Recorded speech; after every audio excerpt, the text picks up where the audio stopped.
Pourquoi? L'âme des choses. Nous avons tous une âme par principe. Cette affirmation, aussi simple soit-elle, ouvre la porte à une réflexion profonde sur notre essence même.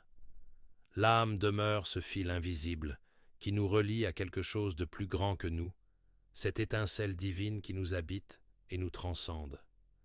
L'âme, c'est quelque chose d'abstrait, mais c'est aussi ce qui nous rapproche le plus du divin.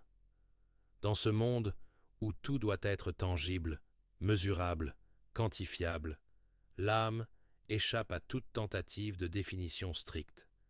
Elle reste cette présence insaisissable qui pourtant nous définit intimement. C'est quelque chose de mystérieux, de spirituel, et quelque part, c'est aussi l'invisible, le sans forme. Dans notre société moderne obsédée par l'image et l'apparence, l'âme nous rappelle que l'essentiel reste souvent caché aux yeux. Elle défie notre compréhension rationnelle et nous invite à explorer d'autres dimensions de l'existence. Qui parmi nous serait capable de dessiner une âme?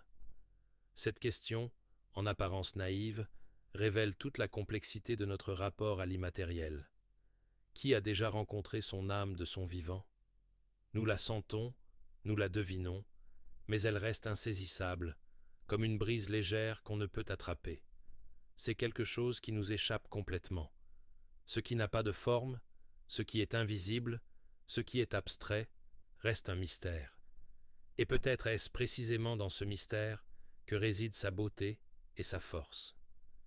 L'âme nous rappelle que tout ne peut pas être expliqué, que certaines vérités dépassent notre entendement. Certes, les choses n'ont probablement pas d'âme, mais le subtil nous entoure. Le monde a plus de profondeur que ne laissent supposer les apparences. L'âme des choses représente le sens profond de la vie, des événements de notre vie, la profondeur de notre existence. C'est donc la quête de sens, le besoin de comprendre, d'évoluer, de se réapproprier sa vie, de se diriger, de comprendre le monde qui nous entoure, sa réalité, sa profondeur, sa complexité, sa singularité. C'est cette recherche constante qui nous pousse à grandir, à nous transformer, à nous élever au-delà de notre condition première. À travers ce podcast, je partagerai ma vision, mon regard, ma vérité, puisque la vérité absolue n'existe pas. Chacun porte en soi sa propre compréhension du monde, sa propre lumière intérieure. C'est dans l'échange et le partage de ces perspectives multiples que nous enrichissons notre propre perception de l'existence. Je vous souhaite une bonne écoute, et peut-être que vous poserez à travers mes mots un nouveau regard sur votre vie.